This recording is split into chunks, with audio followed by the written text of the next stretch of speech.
Hey everyone, I'm super excited today. I've been waiting for this. It did not take very long to come in. I've been making my own bread for probably 8 or 9 months or so. I have this Impact mill, which I don't know if you can see it, but it's completely covered in mess. I try to clean it off every time. It's just become a real pain to do. You only can do a small batch at a time. It also heats up the grain, which you can only do about 3 batches, and then it's so blazing hot you can't even touch it. So I'm assuming that the heat can't be good for the nutritional value of your wheat berries. But I'm not exactly sure. Anyways, you've done this, you take this off, it poofs all over the place.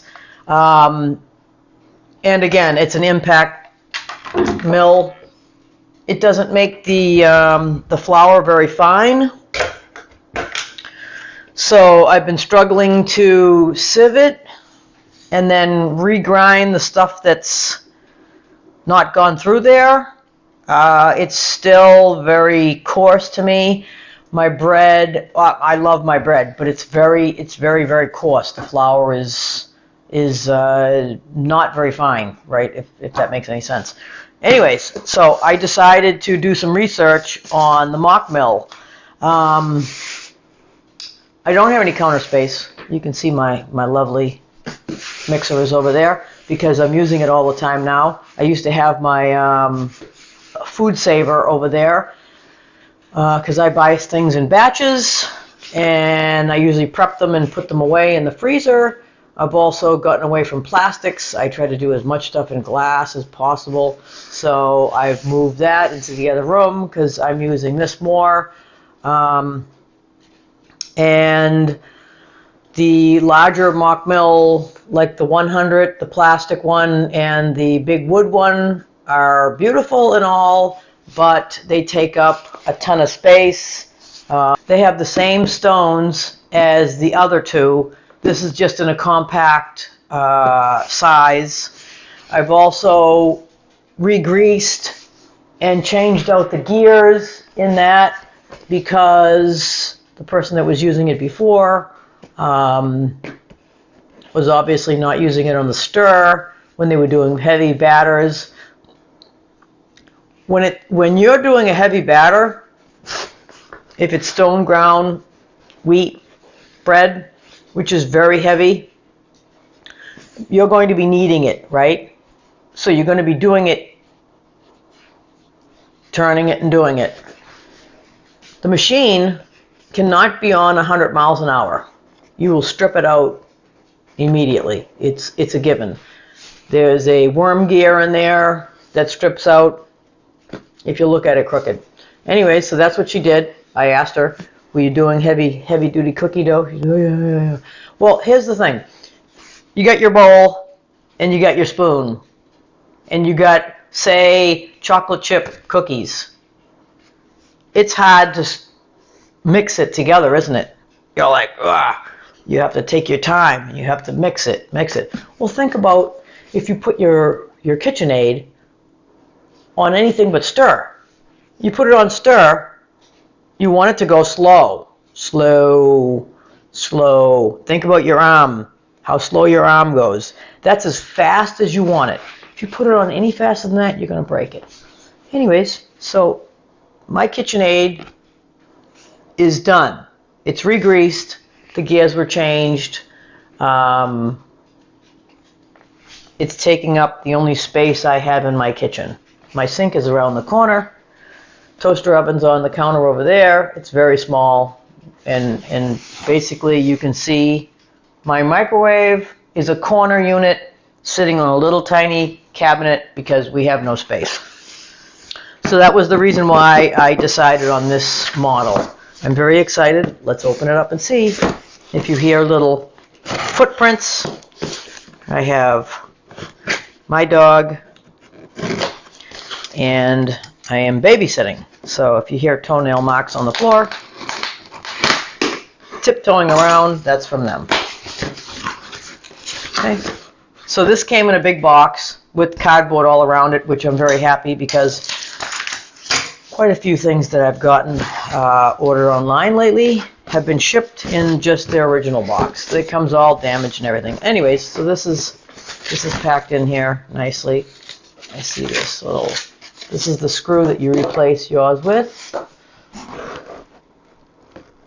It's just longer than the one from your KitchenAid. And get a booklet. And that's where your grain goes in.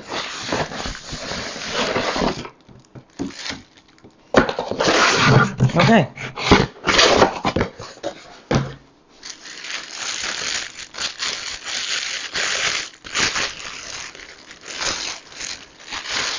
She's a beauty. There she is. She's got some safety tape on here.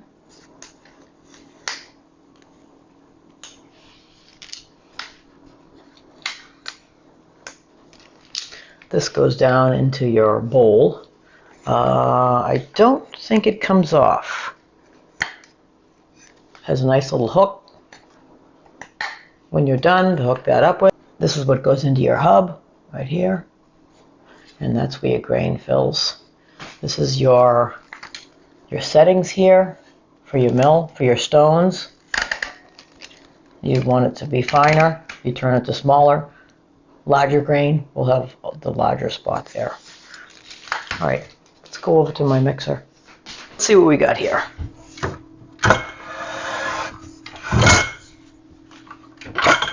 My bowl down.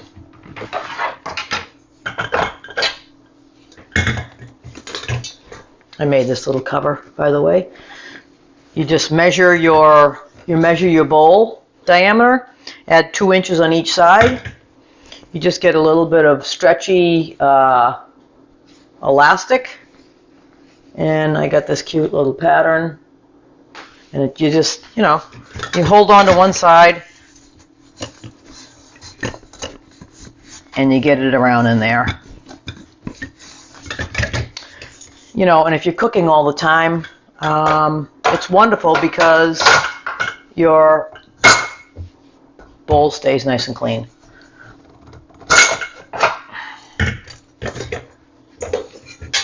And I keep these in here because I use them all the time.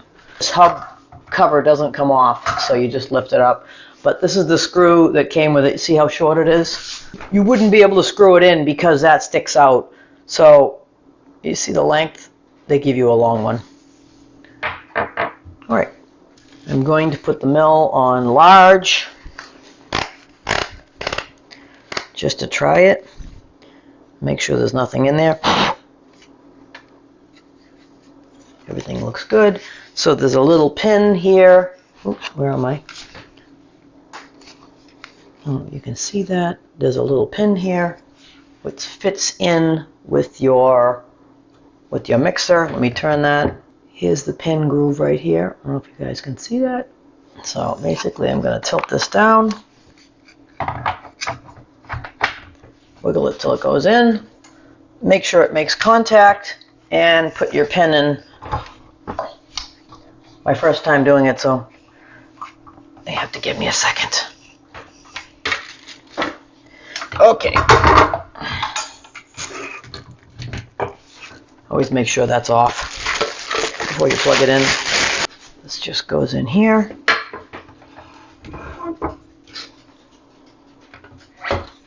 Okay, fits down very easily. And yeah, let's turn it on.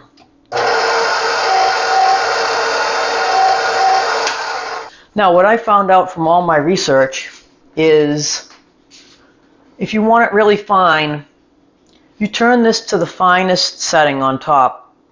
When you hear the stones clattering, you back it off just a little bit. Then you run your wheat berries through. You turn this on first before your wheat berries go in. Let me get some wheat berries. All right, these are my wheat berries.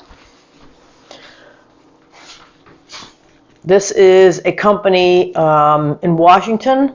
They're glyphosate free. These are hard. I have hard red wheat down in my bucket, and this is soft red wheat. This is supposed to be better for like biscuits and pie crust and all that kind of stuff. But today I'm going to be using the hard winter wheat, the red hard winter wheat.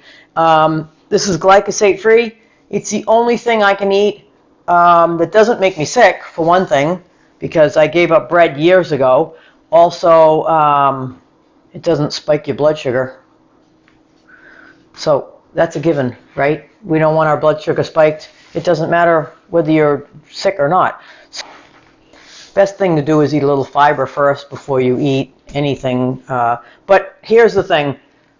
White bread, it should be out. It should be out. You should be eating whole foods.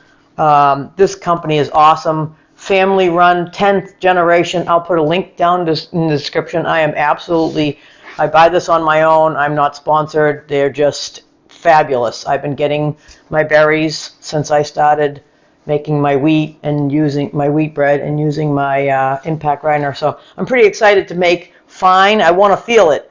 That stuff is very gritty. I know what fine flour is supposed to feel like. My mother's a baker, and she's baked for years and used regular flour, and it feels like nothing. It's very fine. I actually have some in the refrigerator. Maybe we can try to do a side-by-side comparison and see how fine it actually feels. All right, let's go.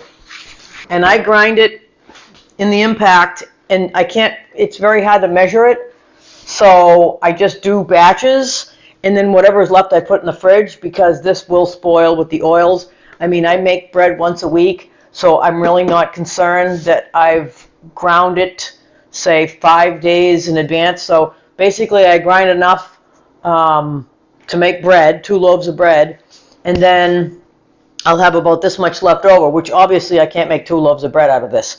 So I've been keeping it and making pasta out of it. I just got the attachment for my KitchenAid to make the pasta, and that is a God saver. I haven't had pasta because it makes me so sick because of all the pesticides and all that kind of crap in there. Anyways, well, let's do a side-by-side comparison. This is my flour. And I didn't want to mix up my winter red berries, my hard berries, with my new bucket, which I have down here. So this is the leftover from my last 25-pound bag. So let's try this. Let me get you guys a little closer. Let me look real quick to see if it says what speed to have it on. Please mill a handful of grain on coarse level and then discard flour. This will remove any mineral deposits from the manufacturing process. Turn on the stand mixer, load the grains into the hopper. After milling, switch off. Okay. So turn this on. I'm going to try it right about there.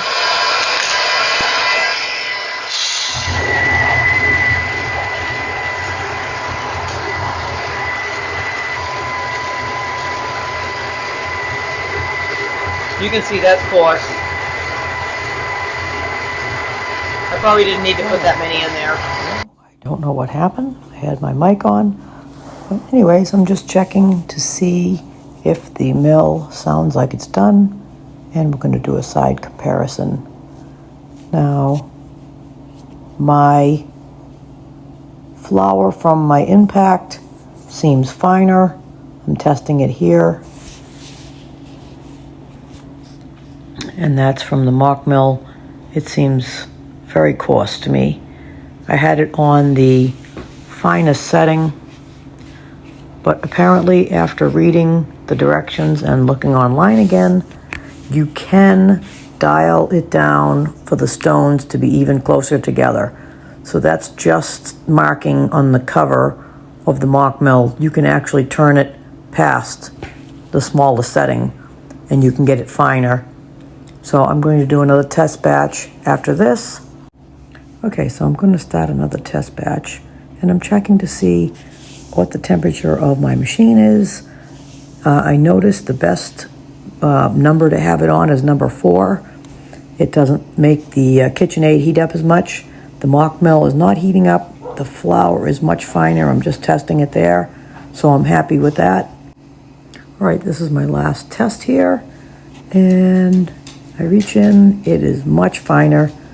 I am very happy with that. And yeah, so number 4, keep the Mockmill on nice and tight, and it does take a while, a lot longer. Yahoo, I'm excited there.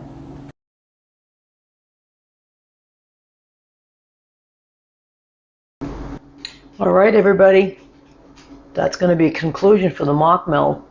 This is 2025. I haven't seen any videos out on this in a long, long time. You just have to leave it on 4. That's the best way to do it. Fill your hopper, basically walk away and come back, check on it, make sure it's done. But this did not heat up at all, so it's great. This did heat up a little bit, but like I said, I turned it from high down to 4, so I would suggest leaving it on 4. Anyways, I'm going to have fun making my bread today. Hope you guys enjoyed this. Hit that thumbs up. Don't forget to subscribe. Love you guys. Bye.